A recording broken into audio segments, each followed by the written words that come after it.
భారతీయులందరికీ కూడా హిందూ సామ్రాజ్య దినోత్సవ శుభాకాంక్షలు.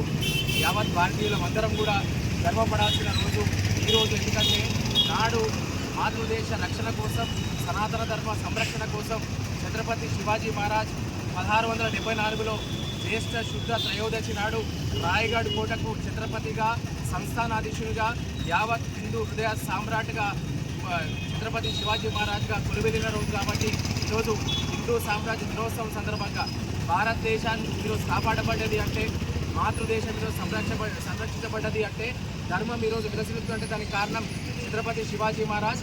నాడు ముఘలాయులకు వ్యతిరేకంగా, ఔరంగజేబ్కి వ్యతిరేకంగా ఎంతమంది భారతదేశం పైన దండయాత్ర వచ్చినా కూడా భారతదేశం యొక్క కీర్తి ఖ్యాతిని, పరాక్రమాన్ని యావత్ ప్రపంచానికి చూపినటువంటి వీరుడు శివాజీ మహారాజ్. కాబట్టి శివాజీ మహారాజ్ గారి యొక్క స్ఫూర్తితోని మనమంతా కూడా ముందరికి పోవాల్సిన అవసరం ఉంది.